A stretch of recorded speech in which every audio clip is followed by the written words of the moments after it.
you know, there are advantages. People talk about email, for example, and some people argue, well, you know, thanks to email, people are writing more, because in the old days, you know, we depended on the telephone and so forth, and we hardly ever wrote letters by mail or sent you know, an envelope with a letter. But now, because we do have email, everybody's having to write a lot more. Okay, so that's an advantage. You know, a lot of my students, I think, are better writers because they do use the computer a lot more for social networking. But at the same time, you abbreviate everything. So, you know, that's not very good English when you get to class and you think, oh, now I'm a really good writer because I've been abbreviating the U to say Y-O-U, I just sent a U.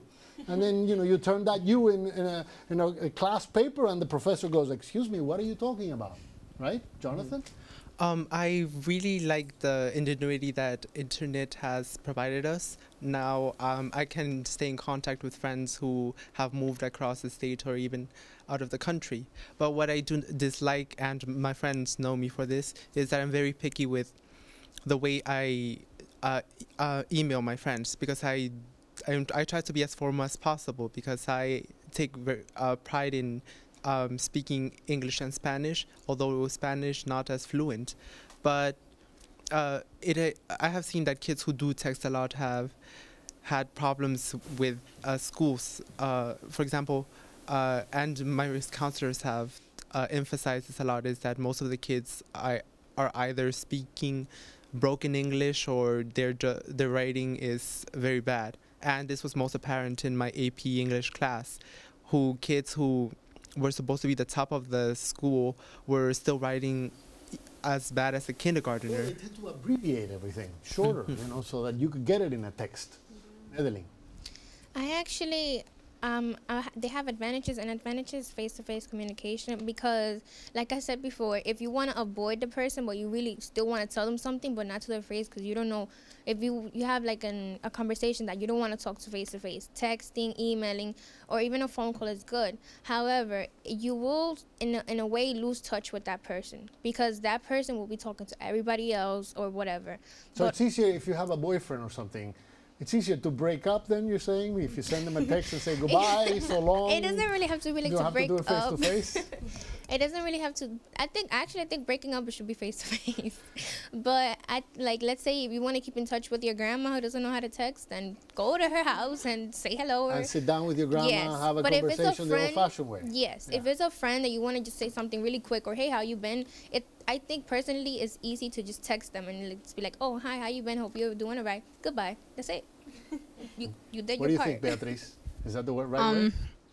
Well, personally, I also see it two ways, because I'm Mexican, so all my family is in Mexico, so I barely talk to them, and half the time I don't really use the phone.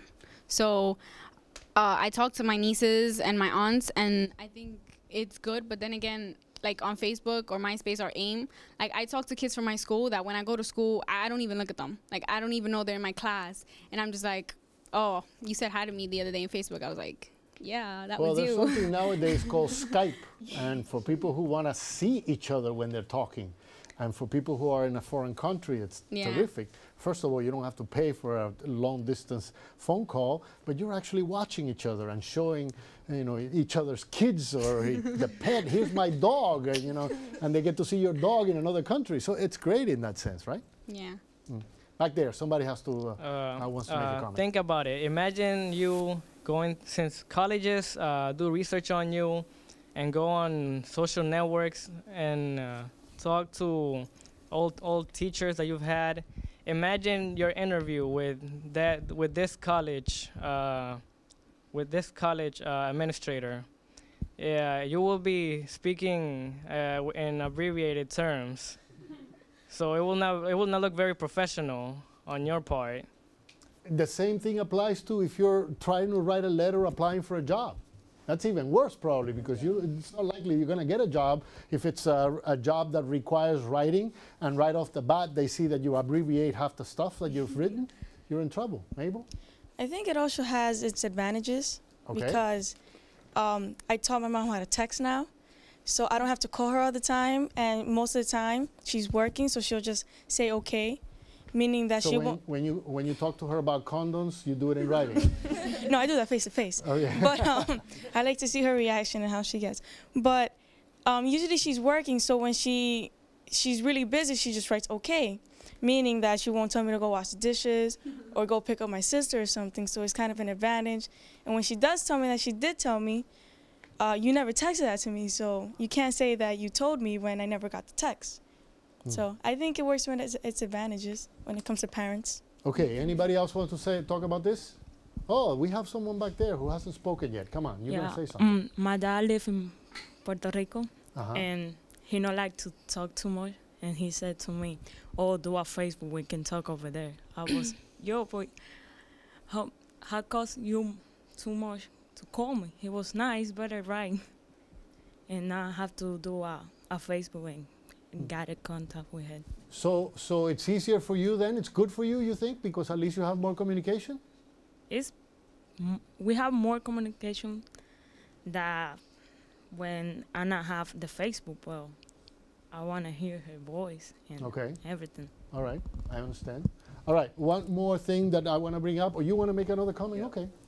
I think I agree with him because with this abbreviated writing, I think it's unprofessional because like my friends, when they're talking to me, they talk in these names that he said that sometimes I don't understand. And actually when we go to school too, is the way they talk. Like the way they write and how they talk to people, make them, like even when they're talking to my teacher, I think she even doesn't understand what they say. And I think it's really having a bad disadvantage on the teenagers.